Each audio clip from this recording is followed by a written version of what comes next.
Ladies and gentlemen, Assalamu alaikum and a very good afternoon.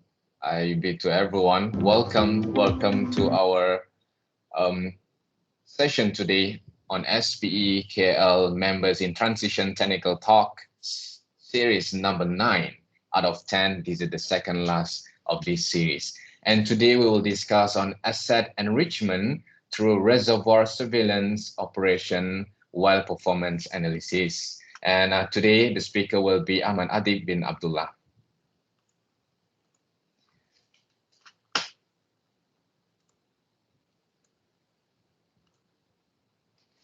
Hello everyone, my name is Faiz Latif from Semarak Training, Malaysia's integrated provider of training solutions to energy industry, will be the moderator of this session. I hope everyone is safe, healthy and comfortable at your own places. Welcome again. Next, please feel free to follow us at LinkedIn at SPE Kuala Lumpur section. And for your information, those 8 sessions that we have been conducted last week, it was recorded and we have provided for public's view, and we have put at the YouTube and SPE KL account over here. Feel free, if you missed out the last session, go back to the YouTube and watch out the session previously. A little bit of highlights over here about our session. Firstly is about a timeline. The presentation by our speaker will be roughly around 50 minutes. And then after the lecture, after the presentation, we'll go to the Q&A session around 20 minutes. And lastly, we'll have a fun Kahoot quiz where you'll be able to get a chance to win RM50 ringgit through touch and go or grab. And definitely it will be very, very good for you to pay attention during the lecture first. And then if you have any question, drop your question at the chat box and we will discuss it during the Q&A session after the presentation. And last but not least, we'll have the quiz. All right, please pay attention and really happy for you to win the prize over here today. Secondly is when you are not talking, definitely during the presentation by the speaker, we appreciate if you can mute your microphone so that we can allow the presentation flowing first before the Q&A session later on. This session is being recorded. And also, if you have any chat box, like I mentioned just now, please feel free to do so. Drop your question during presentation in the chat box, and we will come back to your questions during the Q&A session. And last but not least, those who will win the quiz today, please step back. We will need some details for us to provide you with the prize. All right. Before we go further, as a host, Society of Petroleum Engineers Kuala Lumpur section, I would like to invite Raji to introduce you, to share with you more on SPE membership. Please welcome Raji. Thank you very much, moderator. A very good afternoon, everyone. My name is Raji, and I'm just going to dive you through a little about the SPE membership and their benefits. So just to give a little idea, we have SPE membership is open for both professional as well as students. So next slide. Diving into, let me brief you through the benefits. As a professional member of SPE, you are eligible for various, if you could see on this slide, benefits which you're entitled for, or you're eligible to provide mentoring. Not to forget, you can also be an ambassador lecturer, volunteer in any SPE-related events and projects. This enables you to widen your visibility as well, receive free education, eligible for accreditations as well, and not to forget, entitled for independent insurance. And I think what makes it even exciting being part of SPE is that you can expand further your professional network. And last but not least, eligible for free access to SPE papers 6 annually. And I think what makes this exciting is that it keeps you updated with insights of the industry. Next slide, please. As a student, you're also entitled for various benefits, starting off which right now you're entitled for free membership. Not to forget, you're also entitled to receive mentoring from professional talents. You're eligible for scholarships, fellowships, and also entitled to join any SPE-related competitions, such that one of the biggest would be Petrobol. You're also entitled to take part in student paper contests. And an attractive one, I would say this one particularly, is that you're eligible for career guidance. I think what's exciting about this is that, especially for students who are curious about what the industry has for you, I think this is something that you would not want to miss. And last but not least, you're entitled for field trips. Pretty exciting for students. So I think you should really try to give this a shot. Next slide, please.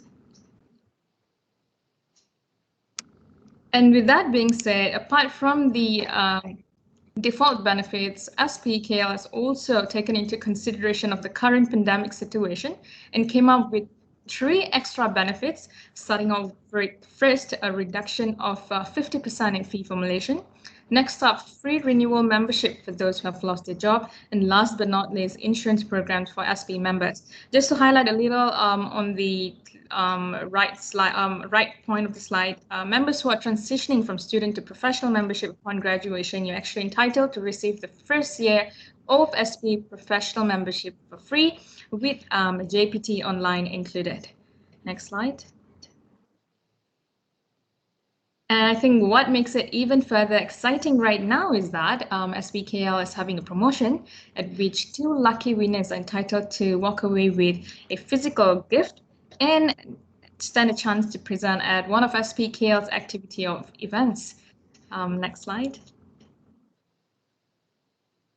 So this is just a recap of what I just briefed you through, the benefits as a student and a professional member of SPE. The extra benefits, like I mentioned, where you're entitled for free renewal membership for those who have lost their job, reduction in fee, as well as the insurance for SPE members. So wait no more and register now. You might even walk away with the prizes that we mentioned, a fit watch, or even a chance to present at one of SPE's events. So yeah, thank you. Thank you, Raji, for the informative sharing and presentation about SPE membership. Please do consider about this membership with SPE. Definitely, there are a lot of interesting initiatives and beneficial for your professional career. Without further ado, I would like to share on the summary of what we're going to discuss today. It will be on reservoir surveillance operation, and it has always been the core activities in production stage. It is an act of the team or organization to ensure the hydrocarbon production is meeting the target according to the plan given. To deliver that, well performance analysis skill is critically needed to understand about the behavior and subsequently facilitating to make decision accurately. With that, I'm honored to introduce you with the speaker today, Ahmad Adib bin Abdullah.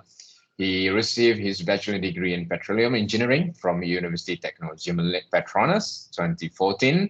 He started his career with one of the operator companies in Malaysia as a reservoir engineer. There, he exposed to reservoir surveillance operation and reservoir development as well. In 2020, last year, he joined a service company working on Petronas digital project and was assigned on reservoir engineering data management tasks.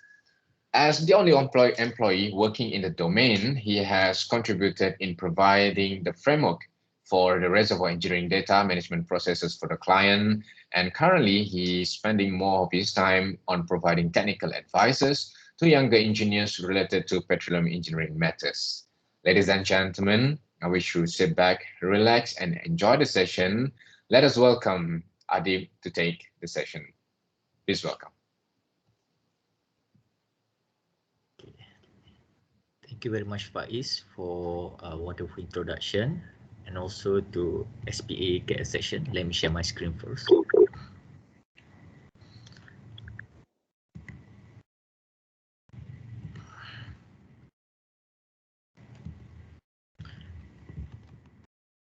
All right. Again, thank you, Faiz, as the moderator for today. Thank you, SPE Kuala Lumpur section, as the organizer, inviting me for this session. And last but not least, to the respected attendees for the session. As informed by Faiz, today I'll be presenting about the reservoir surveillance operation, particularly on the well performance analysis. It's not going to be a very technical because I try to accommodate as much as possible considering the attendees from different background as well. So without further ado, let us start the session. So these are the outline for my presentation today. First and foremost, I'll be talking about the subject overview, particularly on the petroleum industry supply chain as a whole. And then we go a deeper little bit about the reservoir surveillance operation 101, basically to understand what is actually reservoir surveillance operation from different perspective probably. And then next one, we will be focusing on the well performance analysis. Like I mentioned earlier, that it's not going to be a very advanced part, but hopefully it can help us in getting a new ideas from different perspective. And then the fourth one, so I put a let's throw your thought, basically just to highlight what is the typical situation as a reservoir surveillance engineer, and then you will find it very interesting later on. And then following after that will be the value of well performance analysis, just to highlight that what does the well performance analysis can help the organization as a whole. And last but not least, we will summarize back what we have learned for today. Right, next slide. Okay, so this is the typical introduction about the oil and gas industry. Like I said earlier, it is important for us, for someone who is in the industry, to understand the petroleum industry supply chain as a whole. So there are three stages, as you can see on the slide. The first one will be on the upstream stage, which typically related to the exploration and production activities, and then followed by the midstream, which is always involved about transferring crude and then the storage from the offshore or onshore from the upstream. And last but not least, on the downstream part, basically involving the distribution, refining the product, for example, the plant in Kerteh or Gebeng, Pahang. But most importantly, why do we need to bother about this? So in the next slide, you will understand how this information actually helps us in understanding the current situation better. Okay, I believe you can see the slide about on the slide there, the oil price, the historical oil price since 2000 up until 2020. But don't worry, I'm not going to keep repeating the same statement or about the Great Recession and whatsoever. Let us focus on the most recent one in 2020. Okay, I think all of us are aware what happened in 2020, and it is still fresh and still haunting us in the industry. Indeed, what happened was in 2020, the sharp drop in the oil price, basically driven by the COVID-19 strikes. And then how does COVID-19 strike actually impacted the oil price? Primarily, it reduced the demand significantly. So why did I say that? Let's take, for example, if I were to ask you a question, how many times have you traveled since 2020 abroad? I would say that it will be less than 5 probably. That one must be due to the very critical business. So as you are aware, the traveling sector actually contribute a lot in demand on the oil. So that's why, but by having the travel restriction, it significantly impacted the oil price globally. So what happened since that time? Actually, there was a countermeasure was taken to regulate the oil price. For example, the discussion among the OPEC members. But then again, because the impact on the demand was too great, so there's not much significant value that can help to mitigate this oil price issue.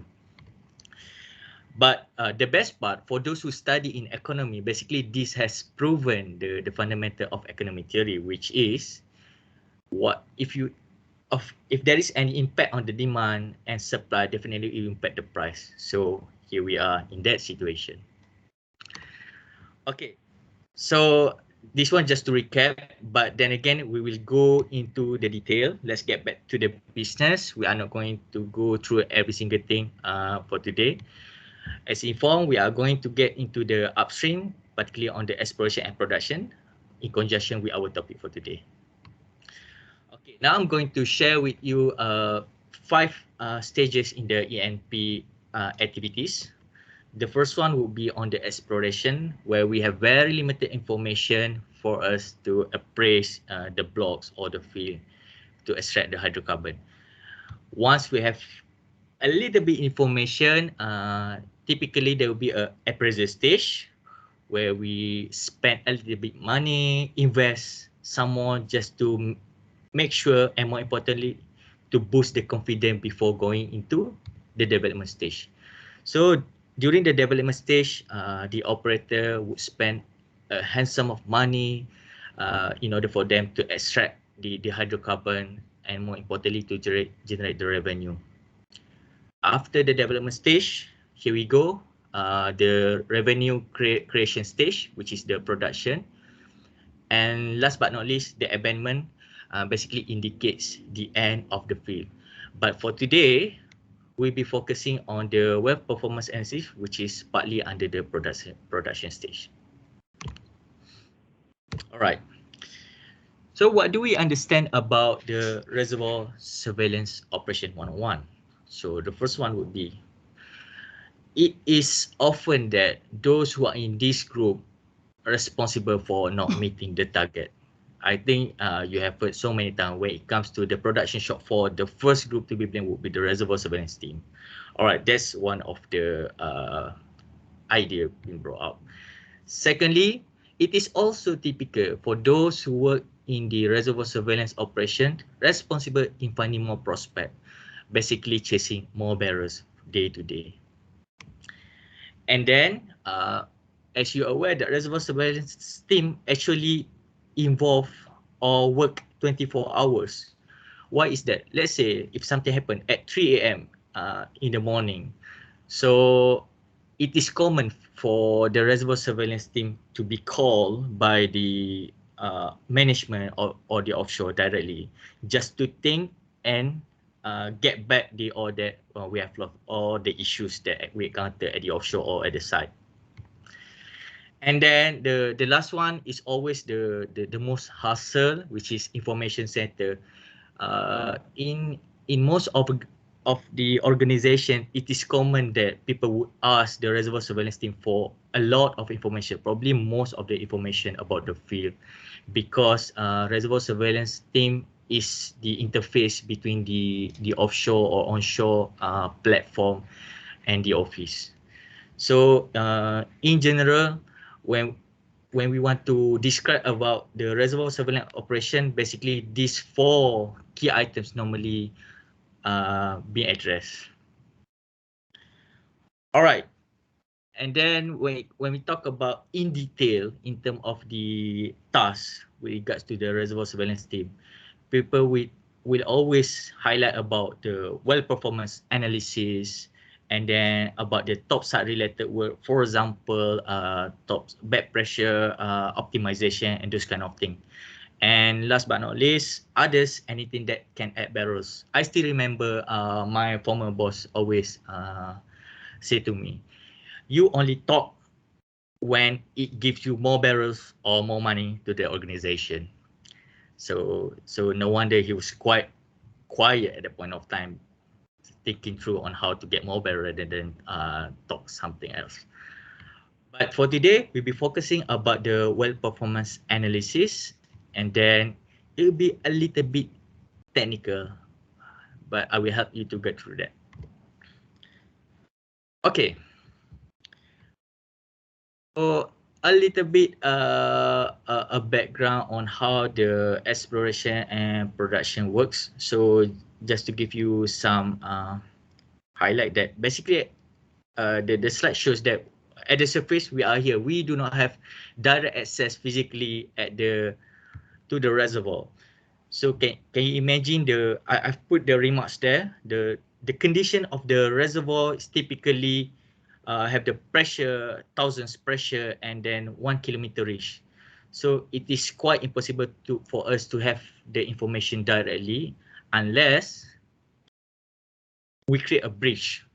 So the bridge is basically the wells drilled from the surface. But I do not want to undermine the production technology or drilling work. So I put some illustration there. So that's how actually the wells looks like. It's not as simple as a common pipe whatsoever. And then let's go back to the illustration. So by having the bridge or the wells from the reservoir up to the surface, it will help us in getting more information. So by having that information, it will help us in extracting more hydrocarbon, which translates into the revenue to the organization.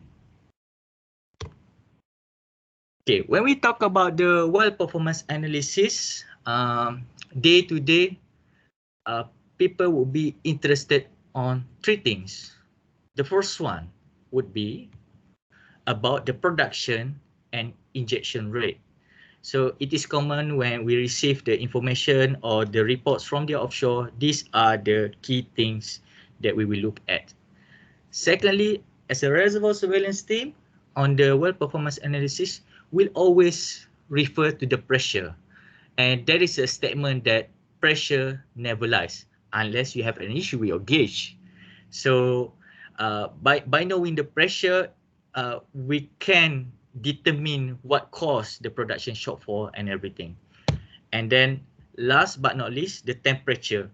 Previously, temperature, we always consider that as an optional parameters to be considered in the well performance analysis.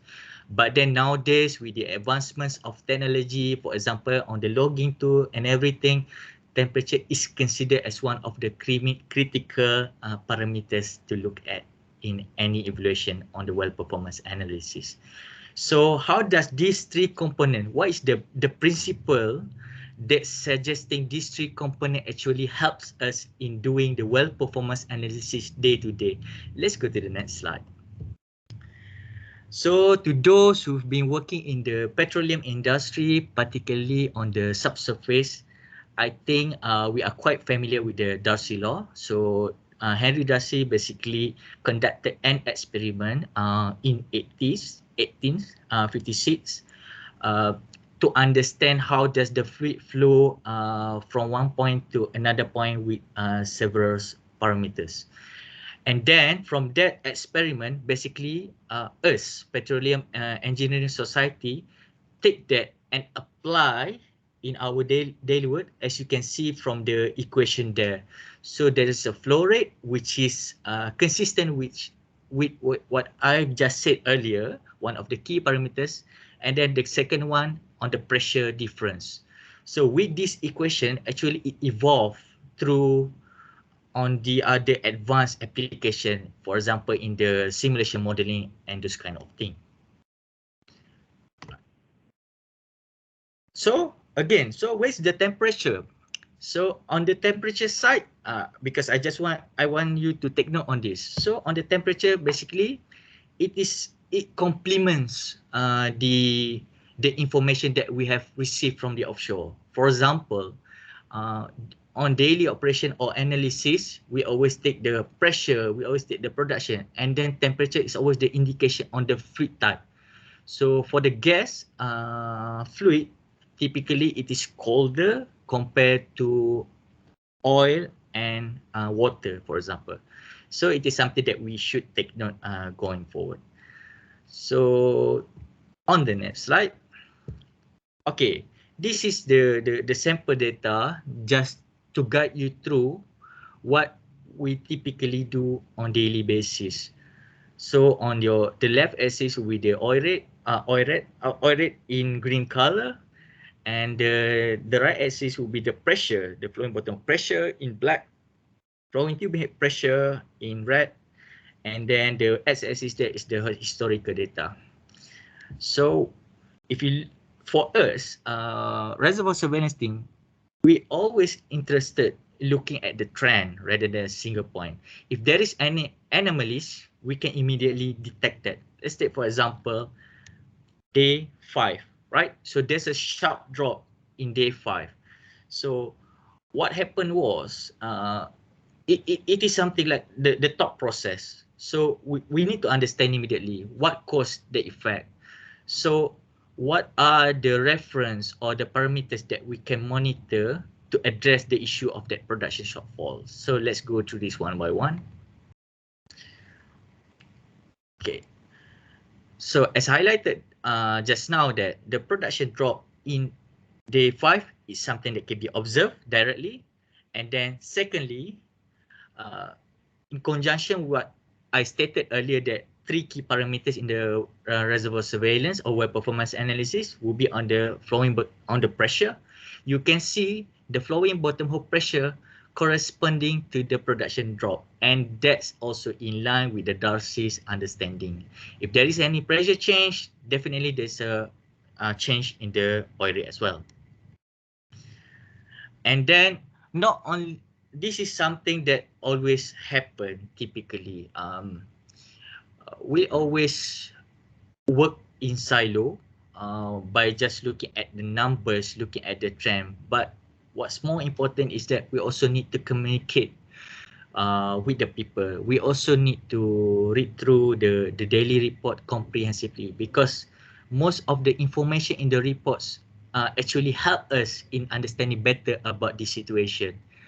So based on that practice, it is confirmed that the well actually trip for a few hours at the end of day 5.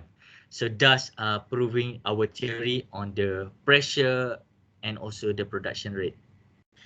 So how about day 6? So basically, we did not get to the previous condition because the well was still recovering. So I put the asterisk mark there because for us to consider in the future that the well recovery is always dependent on your well response or your reservoir quality. So some cases, the reservoir is quite tight, for example. So it may take like more than 1 day to get back to where it was. And then there also might be an issue with the well. So it may, for example, particularly on the gas lifting, for example. So those kind of information that we need to treat differently. So that's why we need to understand our well better and also need to know our reservoir comprehensively. All right, so that's a little bit case study about the well performance analysis. Okay, now let's go a little bit one of the approach or tool I would say in doing the well performance analysis day to day. So I'll be showing you the IPR and VLP relationship curve. On the left would be the bottom hole pressure, and on the right, on the x-axis would be the oil rate. Okay, typically we will have the production data from the offshore or the production facilities, and we need to make sure that the production rate is correct. So what does it mean by correct? Correct means it is something that can be proven by the mathematical theories, because we do not want to be in the position where we take all the information directly from the offshore without having any validation exercise, and it ends up it will cause a huge loss to the organization in terms of the revenue in the future. Okay, the gray dots there is a indicator for the production data that I've just mentioned now. And then the first step is to get the information on the reservoir inflow. So basically that's called the inflow performance relationship curve. So the information typically provided by the reservoir engineer, you need to put your current reservoir pressure, you need to put all the permeability and so on. So this information must be correct first. So I also want to highlight that this information may change throughout time, because what happened is once we have produced the hydrocarbon to the surface, the volume at the reservoir will drop. So if the volume drop, the pressure will drop as well. So you will expect the curve will go lower and lower. And then So the second one is the vertical lift performance. So it typically indicates the lifting capacity of your well. So previously I mentioned it's from the reservoir, the inflow, and now we want to prove from the bottom hole up to the surface. So it is demonstrated by the VLP curve. But uh, and again, when there is a intersection between these two, it shows there's a operating condition, which then validate the production data that I've showed just now. But is this the end of the exercise of the well performance analysis? It is not. So from this curve, we actually can do more things to facilitate or to improve the company revenue. So let's go to the next point. All right. So that's the features or basically exercise for us to do the sensitivity analysis. So if you look at this, by looking at the plot alone, you can see the VLP curve is quite high, and there's some room for the improvement. So it shows that the tubing column might be heavier, so that's why it's quite at the high level.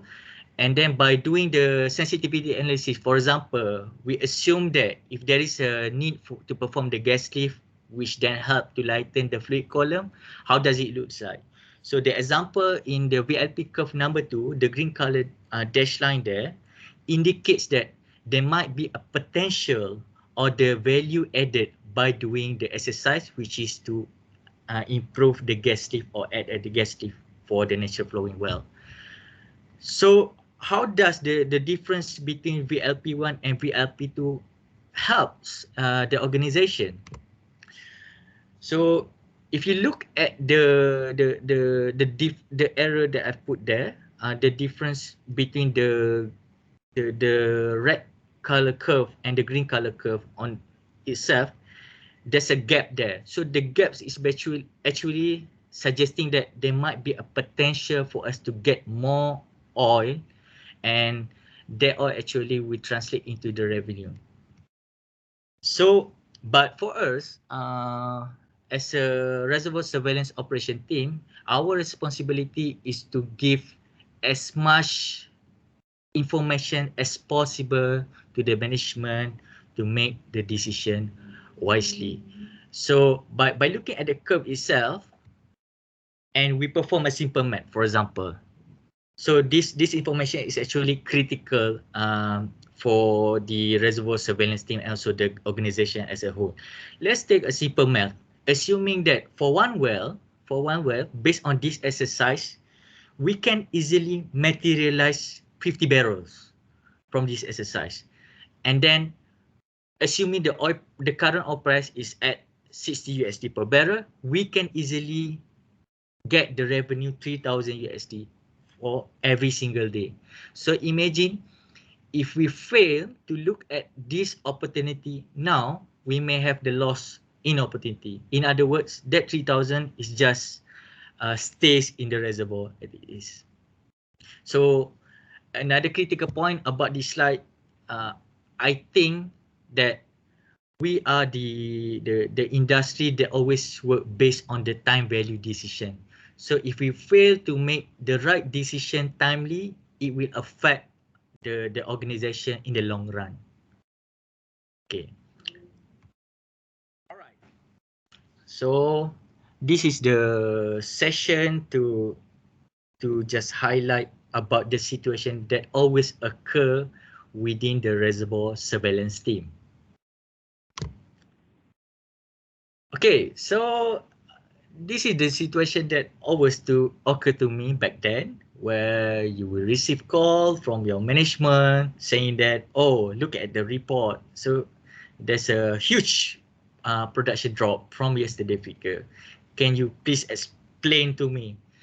So this is always be the priority to the reservoir surveillance team.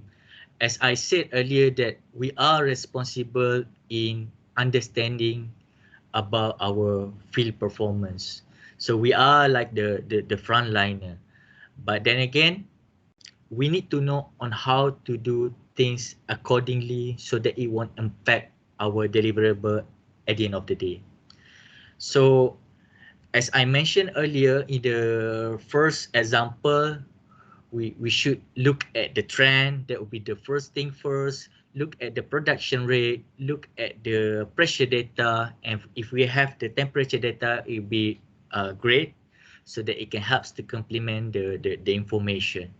And then the second example that I've shown, by having the VLP and IPR, the exercise on the well performance analysis, it helps to further enhance our understanding about the situation.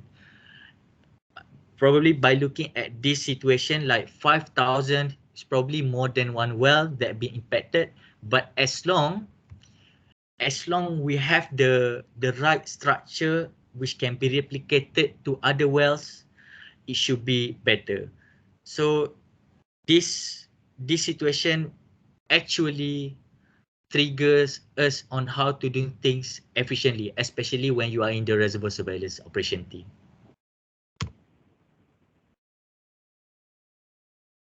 Okay, so on the well performance analysis, basically the value that we can take out of it would be,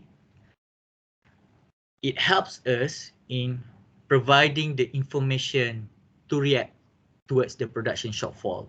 Why I emphasize the production shortfall? Because when there is no issue, people will just remain silent. But when there is a production shortfall, immediately they will ask for explanation, they will ask for the analysis, and more importantly, how can we get back to the previous condition, for example. And then the second point would be, the well performance analysis would help us in finding barrels effectively and efficiently. So there are a lot more approaches actually to find more barrels at the field. For example, you can always look at your previous logs whatsoever, but then having the hard data from the production day to day is actually helps even more, and you can feel like you're talking to the wells quite closely. So therefore, by having the right approach, and then with the right tools, it will help us in getting more barrels, and also fit to the management about this opportunity. And then the third point, believe it or not, actually when we do this analysis day to day, it's not only helping the subsurface team, but it also helps the other discipline. Let's take for example, there was always a situation where we have an issue with the production back allocation or production rate for well by well. But then we have failed to perform the validation process. We cannot get the right mesh, good mesh, and then what happened next is that we need to communicate closely with the metering team, for example, ask them if there is any issue related to the current performance of the measurement device, for example. So with that information that we have fit across the discipline, it helps to build or enhance the process within the organization. So therefore, it is important for the reservoir surveillance team to work closely with other departments, and we cannot work in silo, or else everything will fall apart. And then the last value that can be obtained from the reservoir surveillance operation, particularly on the well performance, basically it helps to improve the confidence for future development. Let's take for example, when we look at the historical performance for the field, for the wells, starting from let's say 20,000, and now after 10 years, now it has dropped to 5,000.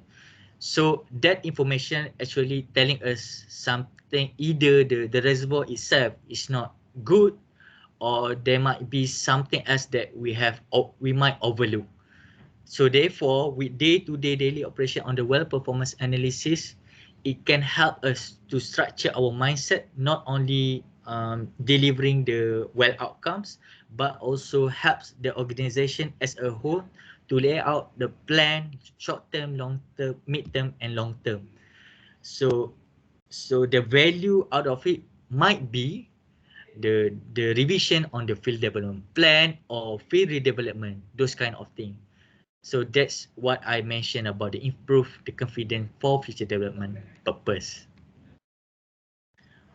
Oh, I think I've gone quite fast. Sorry.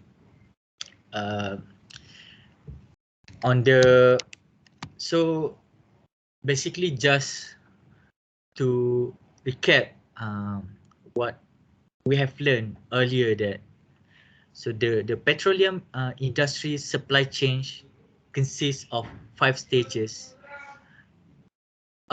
Consists of 3 stages. I'm sorry about that. And the ENP activity as the starting point. So this information is very important, especially to those who are in the industry, so that we know when the opportunity comes, and we know how to react with the current situation. As I mentioned, the example on the pandemic itself. So at least we know how to explain to the people. So that would be the one of the critical point from what we have learned earlier. And then on the second point would be the reservoir surveillance operation is one of the core areas in the production phase, because what I mentioned earlier, that in the production phase we need to ensure that we always safeguard the day-to-day operation, day-to-day daily target as given by the management. So failing to do so, it will impact the revenue of the company. So if it's impact the revenue of the company, definitely it will impact the employee as a whole. So that's why it is very important to protect to protect or to execute the reservoir surveillance operation effectively and efficiently. And on top of the reservoir surveillance operation, inside there is the well performance analysis. It is an ability to understand about the field comprehensively. So like I said earlier, the well is considered as our bridge between surface and subsurface, which is our reservoir, to get more information, to understand more about the field.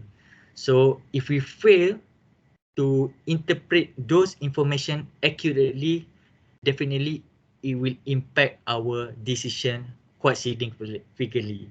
For example, let's say the on the field development plan, right? For the field development plan, is typically would involve easily more than millions just for one field development plan. So if we fail to provide that information, imagine the amount that the organization would lose because of that issue. So therefore, by having the right thoughts process, by having the right flow in doing the well performance analysis day to day, definitely it will help the organization in making the right decision. And last but not least, the outcomes from the well performance analysis itself actually contributes in business decision making process significantly. So like I said earlier, either from the FDP perspective or probably on the abandonment, towards the abandonment, if we fail to capture the information accurately and provide that information to the organization, it will impact the organization and also employee as a whole. So I guess it is very important for the team, particularly the reservoir surveillance operation team, to understand what they are doing day to day actually helps and also contribute a lot to the organization, and quite significantly. Yeah, I think with that I end my session and then I'll pass to the Mr. Moderator. Thank you very much. Thank you so much, Adib, for the insightful and informative presentation. As you can see, Adib has presented about the general stages of the oil and gas and where it all started. And as you can see, where what's the importance of reservoir surveillance operation teams, how they help in terms of decision making, monitoring the performance, as well as become the troubleshooter at 3 a.m. in the morning as well. All right, and definitely he also shared with us the normal well performance analysis where he normally use or reservoir surveillance operation team use to troubleshoot or to give more information. All right, Adib, thank you so much with the session. I hope it's beneficial for everyone. And currently, what we have more is first of all, I would like to invite our audience to share your feedbacks on the session just now. Feel free to scan this using your phone, or perhaps you can go to the chat box. I've already put the link over there, and we can share with us what we do good and also what can be improved further. We have few more agenda after this, and let's start with the question and answer session. For this one, please feel free to drop your question at the chat box, and we will ask Adib to explain to us more, of course, share his experience to answer the question. To start with, Adib, we have a few questions lined up over here. The first question is, in your opinion, how does COVID-19 has changed the reservoir surveillance operation? To you, Adib. All right, Faiz. Thank you for that question. So, as I highlighted earlier, that COVID-19 actually impacted our industry quite significantly, right? So it has changed the landscape, and then you can also see that the service companies are struggling, the operator as well.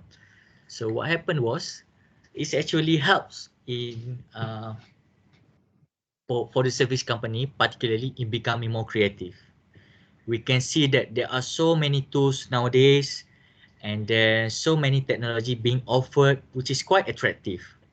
And then because of that situation, on the cost save, the spirit of the cost saving, it helps the operator and the service company to come up with a solution uh, that can help us in making the decision quite effective and efficiently. For example, now I think it is common for the well performance to have like a data analytics that can be automated everything. So I think that's how COVID-19 changed the landscape from the operation, well performance analysis by having more advanced tool. That's how I would say it. Thank you, guys. Thank you, Adib, for sharing your opinion on that. Definitely, we can see in the crisis there comes opportunity. People getting creative, companies investing in the creative solutions in digital way, and of course in the cost saving way. Thank you. We have more questions to you, Adib. Please feel free to ask questions at the chat box, ladies and gentlemen, and definitely we'll try to discuss today. Next question for you, Adib, from Bernard Ralphie. What are the models we use to compare if the well performance are optimized or not? To you, Adib. Hi, Bernard. Thank you very much for the question. So I think in terms of the well modeling, the basic principle of the well modeling is that there is no unique solution that can fit all the wells. But most importantly is that we need to understand which model that actually fits to the well characters. For example, we may consider to use the H-Brown, we may consider to do everything, but what's most importantly is that we need to have the baseline of that particular well first. And then from there, we can perform the sensitivity analysis to see if there is any more room that we can get more oil out of it. But don't forget as well that we also need to communicate with the operation team whether our sensitivity actually can be performed from the top side perspective or the operation perspective or not. Let's say, for example, sometimes we are too eager in assuming that we can reduce our flowing tubing head pressure up until 100 or 200 psi. But then again, it is not possible when it comes into the mainstream, because we need to consider the pressure at the surface, the pressure from the separator. So therefore, to answer your question, that there is no specific models, but as long you can have one baseline model and perform the sensitivity analysis out of it, and not to forget to communicate with the operation team as well. Yeah, thank you. Excellent, Arif, for sharing your opinion and about the question on the models normally used to compare well performance. Yeah. The next question, getting into more a bit technical, Adib, as since your presentation just now touch also in the technical part, we have question from Widat. As a reservoir surveillance engineer, can you determine if wax or scale has been deposited in your well, resulting in low oil production? Very interesting question. To you, Adib. Hi, Widat. Thank you for the question. This one, something that I involved previously. Yeah, it's very interesting. I think first thing, to answer your question, yes, we can determine the wax or scale being deposited due to in low well oil production, but there is some criteria that we need to meet. For example, the simplest one, if we have the downhole pressure and then that deposition is, I would say, below the PDG, you can see the response from the PDG, from the pressure trend. Most of the time, what happened was you need to extract the information from, let's take like a period of time, a long period of time, so that you can see the trend. You would see some fluctuation when it comes to the deposition period. So if, and then from after that fluctuation, you would see your PI would change from the beginning. So that indicates your well has been impacted by the wax or scale. Not only that, typically to confirm, because there is always the analysis, right? And the approach what we normally use is that I would say just spend a little bit money, perform some well intervention campaign, and then you perform the tubing drift run, for example. That's always the best, so that we can eliminate ourselves from unnecessary assumption, this kind of thing. But then again, look at the pressure trend, look at your FBHP.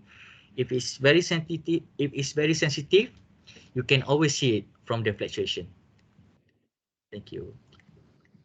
Thank you, Adib. Some tips from the real experience from Adib. Thank you with that for a very interesting question over there. Okay, let's get into career question as well, right? We have question from Badrul. Adib, what is the most challenging aspect of your work as a reservoir surveillance engineer? And if you perhaps can give a specific example. Thank you, Adib. To you. All right, this is quite interesting question. So I think from the technical perspective, I think it is known that we always deal with uncertainties, right? But the most challenging part is always dealing with the people. So it's either your subordinates, either your team. Because at the end of the day, what we want to do is to deliver the values, right? So sometimes some people they believe in their instinct. But for us, reservoir surveillance team will always work based on the data, based on the facts. And then when you provide a lot of the data and then they got confused, so they tend to ignore. And at the end of the day, the organization lost an opportunity to get the oils or everything. So I again, to answer your question, I personally don't see any issues from the technical perspective. I would rather have my issue maybe towards in getting the apa, how to say, manage the people, basically they manage the expectation. Yeah. Interesting answer from Adib. So perhaps a lot of people thought that it's going to be technical challenges, that it's actually people challenges. And as you also presented about working in silo, that's where we have to break through, with having a good team, communication, and all. And we learned something from you, Adib. Thank you so much for the answer. We have a generic question from the audience, right? In your opinion, because you shared with us just now the three stages in oil and gas and also the 5 stages in E&P as well. In your opinion, what will be the future of oil and gas? To you, Adib. Oh, thank you very much, Faiz. I think the audience would have more knowledge about this than me, but I try to answer it based on my personal perspective. I would say as long there are living human on Earth, so there's always a future on the oil and gas industry. It's just a matter on how we evolve. If we look at the energy policy globally, it's about going towards the cleaner energy, but it doesn't mean that to get rid or eliminate the hydrocarbon or oil entirely, because we need to understand in terms of the efficiency of the oil that can give to the society is a lot more compared to what we have in the market for now. So I personally don't see that the oil and gas industry will end anytime soon. And again, but things may change. But as a person in industry, I still have hope. I still have hope towards the oil and gas. That's it. It's a good hope, Adib. Yeah, hope for everyone in the petroleum industry as well. And also for your information, last week I had an engagement with a Petronas MPM. At least by 2030, we are not slowing down. Actually, we are ramping up the production. That's the plan. Yeah. For let's say for the next 9 years, there is definitely production projects. And yeah, perhaps we hope for more cleaner way of doing things, and of course, way more of benefit come from the oil and gas industry as well. Thank you, Adib. I think we have one last question for ladies and gentlemen. If you have a question to ask with our speaker Adib today, please feel free to drop in the chat box while I'm asking a next question to Adib. On the question sounds like this: how we can ensure the effectiveness of reservoir surveillance operations in an organization? That's the question, Adib, to you. All right. So for that question, we always set the KPI, I would say. We set a very explicit KPI. It's not something subjective or whatnot. For example, we can always use the production target for either the yearly production target, and then also we need to look at the resources that we have, the available resources. So we just need to make sure that the first one, the production target is met every single day without impacting our people. Impacting our people means we need to make sure that the current workforce is optimal, and hopefully there will be no more people leaving from the organization, because by the time another person left the organization, definitely it will impact the how to say, the workforce, the process entirely. So once that thing happen, so whatever process that we have in the system, for example, like, okay, every day we look at the data and everything, and towards the end we find the production loss, it is something, how to say, it's not useless. I would say that that would be the secondary priority, because the first priority is always about the people. You preserve the people, you preserve the knowledge, and then from there, people would do things accordingly in terms of the as per process in the organization itself, and then just follow through it. because I think there is no unique answer that can respond to the question. So it's really depending on the organization itself and also the people in the workforce itself. Thank you. Thank you so much, Adib. I think that's the last question. Thank you for your time to answer all the questions. And thank you to the audience. Thank you to our guests to ask your question. And definitely we learned something today. And for next one, we have two more things that we have in our session today. Right before we move to our games of Kahoot, that where you can win the 50 ringgit, the amount of the value of the prize. I would like to invite everyone to join me and Adib for a group photo session for our good memory for this session. Let's I hope I can invite everyone that is comfortable now to open the video and join us for the photo session before we go to the Kahoot session very, very soon.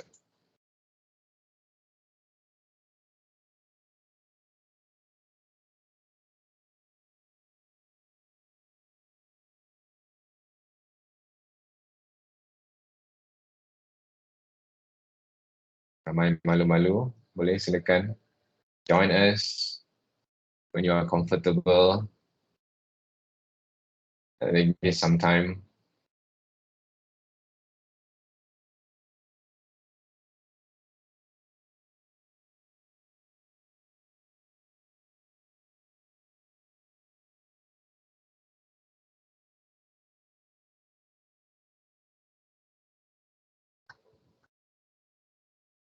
Okay, let's count. Let's take 2 times, yeah, on this one formal, perhaps one informal way of taking photo. I'll be the group, the virtual photographer here. Smile together. 1, 2, 3. Okay, perhaps one more time. Check if it's good, this one. Better, right? Looks face to face at the moment. One more time, freestyle. 1, 2, 3. All right, thank you, so, ladies and gentlemen. So it's time for us for a quiz session. We are going to use Kahoot. Let me share my screen first so that you know where to go. And as you can see on the screen at the moment, please go to join this session. Please go to kahoot.it and visit the game pin of 5152017. And definitely the question has been discussed in the presentation. Adib has prepared 14 questions, right, to test the understanding and for us to have some fun to see who will get to be the winner and who get into the podiums today.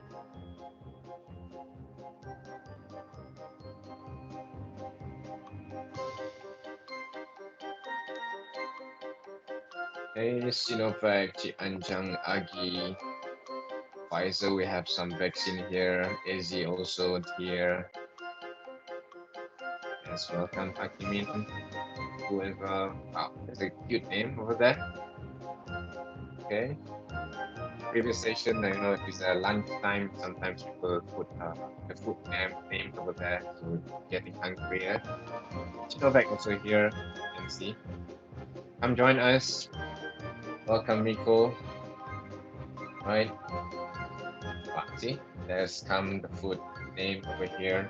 All right. Some investor coming here, gold investor maybe. Yes, please try. Please give a really your time here.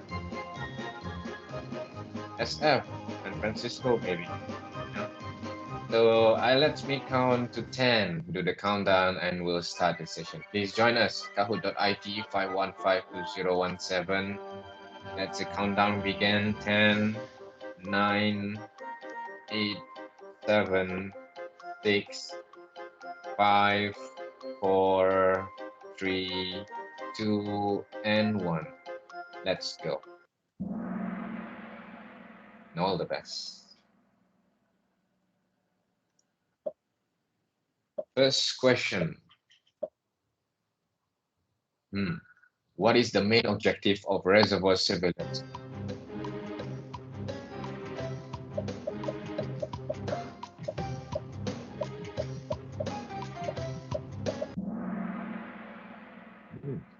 Almost everyone, yeah, the answer is to ensure the field is operated at optimum condition. Congratulations, there are two, unfortunately. Answer the blue one, to safeguard the production facilities, which is not the right answer. Okay, let's go to the next question. The faster you answer the right question, the higher the marks over here. Now, Agi, take the lead, and this is the top 5. Let's go to the next question. I think the screen is frozen from my side. Yeah. Sorry again, can you speak again? What happened? Yeah, just now the screen was frozen. Frozen. How about now? Now it's okay. That means the timing. Don't worry, we have more questions will be asked. Thank you for your feedbacks. Yeah, 19 get it right. The answer is well performance analysis. Let's have a look. We'll be on the top 5. Welcome, Sen. Take the lead. Meadows, Kahoot, Pfizer, and Azlan. Cik Anjang is the highest climber now. Let's go to the next question. Typical information used in well performance analysis.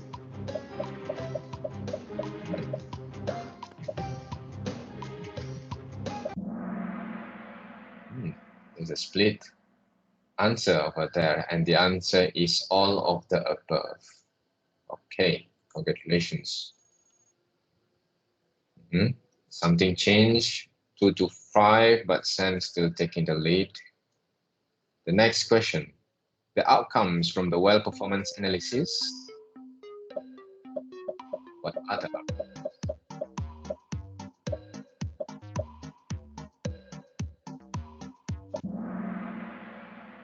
Right, the answer is recommendation on well operating strategies.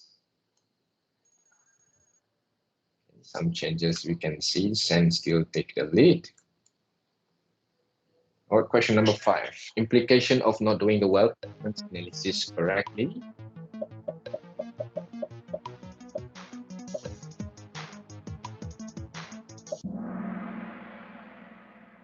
Additional cost incurred is the right answer. Well done, 100% of the players get it right. Have a look at the next question for that. Okay, no real changes there. All right.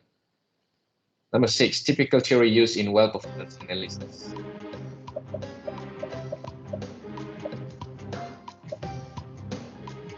Discussed by Adib now. Is the entry oil, entry trust. The answer is Darcy's law. Okay.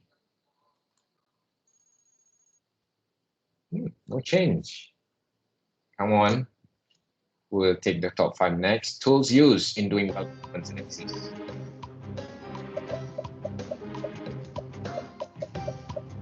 So you get the right answer, the highest score. Right. Adib, there is a bit of split, over here. Perhaps you want to explain on this, Adib? There are 13 answer, only Prosper and Pipe Sim. Right. So that one is all of the above.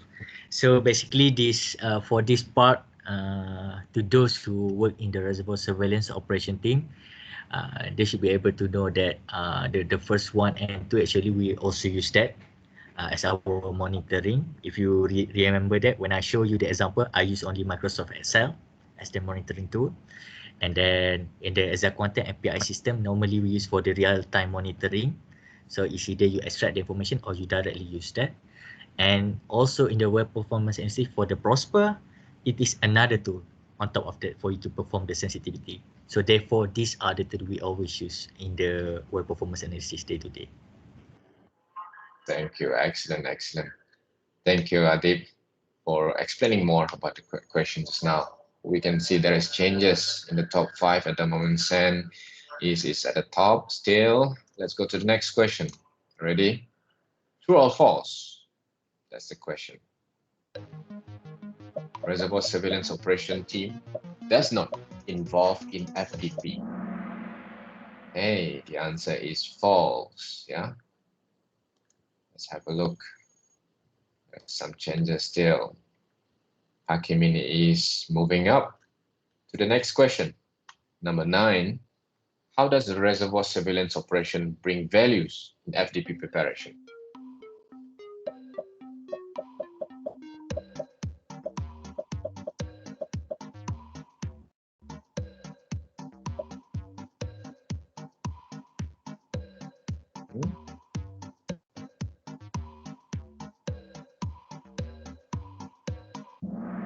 Time's up, and the answer is all of above on this question. Thank you. Some changes, Sinovac and Pfizer getting on the board of top 5. Azlan is the highest climber. Azlan, good luck to you. We have more questions. True or false? Reservoir surveillance operation can work solely to operate the field. True or false? Simple. Yes, right. There are also some maybe confused about the question. There are still 4 answering true, but unfortunately the right answer is false. Yeah, and 10 to 1 get it right. Let's have a look at our podium. Pfizer, Sinovac, Tars, Hakimin going up. Sen is still on the top. Who is Sen? Must be reservoir engineer as well. From an economic perspective, which one is contributed by the ENP activities? Which one? Supply or demand? Split it as well over here. Okay. Do you want me to explain? Yeah, sure, Adib, please. All right. Please. So as I mentioned in the earlier slides, that when it comes to the petroleum industry supply chain, we started off with the upstream, and then we need to understand when we produce the oil, there must be someone or some parties that would like to buy from us, which is it goes up until the downstream. So as I mentioned earlier as well about the COVID situation, that when the COVID struck us, so what happened was the demand dropped. But if you recall, during that situation, there is no reduction in terms of the oil production. It maintained as it is. So it's suggesting that the supply remained as it is, your demand dropped. So that's why your oil price dropped. So therefore, the E&P or upstream activities always contribute towards the supply part instead of demand. Thank you for the elaboration. Very good one. What happened to our board now? Yeah, Anjang and Ray is coming up and is still leading. Let's have a look on the next question. How many stages in petroleum industry supply chain? 1, 2, or 3?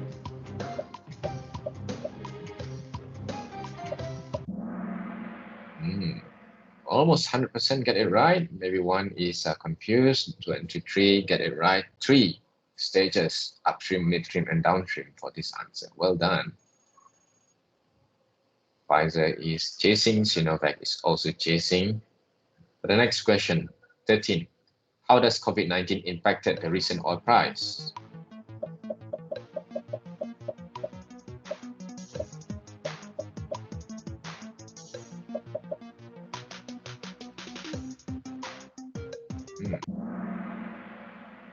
Okay, the answer is reduction in demand. I think Adib also discussed with us what happened at the moment. The demand is dropped significantly at the moment. Okay, have a look. There's some changes. And the last question, ready? We'll see who win the prize. The last question, number 14. How many stages in E&P activities? Very fast, that answer is now.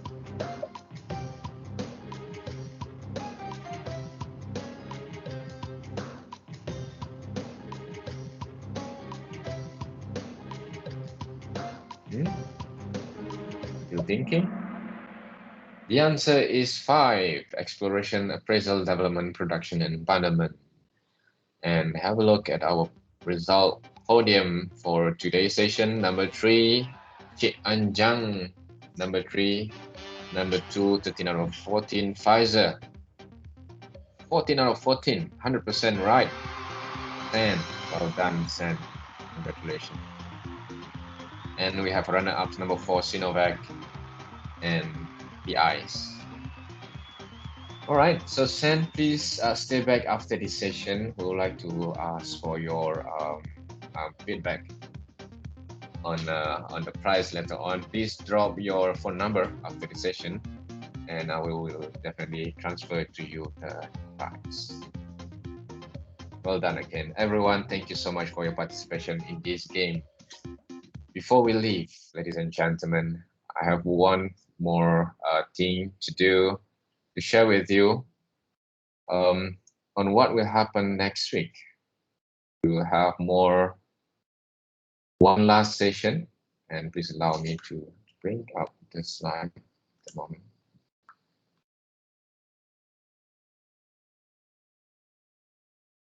What does it mean is you still have 1 week of chance to win the prize of Kahoot, because next week we'll have the last session of this initiative, SPE Member in Transition initiative. Is a very, very wonderful initiative by SPE KL section to help those who are in transition at the moment, who are perhaps still looking for the jobs in our industry, to share the experience to sharpening the mind of the people who love for them to be in the industry again very, very soon.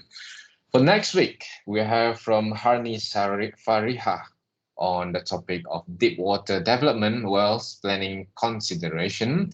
It will be on Wednesday, same day, right, same time as well, 12 p.m. to 1:30 p.m. And feel free to scan to join later on, and also definitely follow our link in on SPE Kuala Lumpur section, where we will definitely update in terms of how you want to look in, what are the next initiative, what are the next events that we're going to do for the community. And feel free, if you miss out any videos of our past session, and also this session will be uploaded in the YouTube for the public views. Okay, so with that, thank you so much everyone for your participation today, and please stay safe and have a good lunch, and goodbye for now. Bye-bye. Thank you. Bye. Thank you everyone.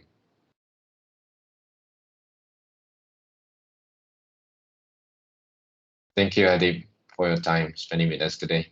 Excellent. Thank you, Faiz. Thank you, SPE. See you later. See you later. Goodbye. And where is our winner?